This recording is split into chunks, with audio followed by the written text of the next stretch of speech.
Hello all, నేను doctor Gautami, pediatrician and pediatric intensivist. Is teething pain overestimated? చూద్దాం. Teething pain అనేది పిల్లల్లో common, కానీ ప్రతిదీ దానివల్లే అనుకుంటాం మనం. సో టీతింగ్ పెయిన్ అసలు ఎలాంటి ఇబ్బందులు కలిగిస్తుంది, ఏ మెయిన్ ఇల్నెస్కి అది కారణం కాదో ఈ వీడియోలో తెలుసుకుందాం. పిల్లలకి టీత్ వచ్చేటప్పుడు కొంచెం చిగుళ్ళు వాయటం, అక్కడ నొప్పి రావటం, దానివల్ల వాళ్ళు సరిగ్గా తినలేకపోవటం అండ్ నిద్ర డిస్టర్బెన్స్ అది 1 to 2 days ఉండటం వరకు సహజం. సో ఈ సిమ్టమ్స్ టూత్ వచ్చేటప్పుడు 2 to 5 days ఉండొచ్చు. అంతేగాని టీతింగ్ వల్ల మోషన్స్ అవ్వటం, టీతింగ్ వల్ల వామిటింగ్స్ అవ్వటం, టీతింగ్ వల్ల అసలు ఏం తినకపోవటం, వెయిట్ లాస్ అవ్వటం, చాలా చికాగ్గా కానీ చాలా అల్లరి కానీ చేయటం, ఇలాంటివి అయితే టీతింగ్ రిలేటెడ్ అవి ఉండవు.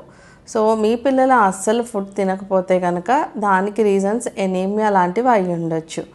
యూజువల్గా పిల్లలకి టీత్ ఎరప్షన్ ఉన్నప్పుడు కొంచెం ఇరిటేషన్ కామన్. అలాంటప్పుడు కొంచెం టీథర్స్ యూస్ చేయటం, కొంచెం ఫ్రూట్ మెష్లో వేసి నిబ్బుల్ చేయడానికి ఇవ్వటం, లేదంటే కొంచెం గమ్ మసాజ్ చేయటం లాంటివి చేయొచ్చు. Hope these tips helps you all. Thank you.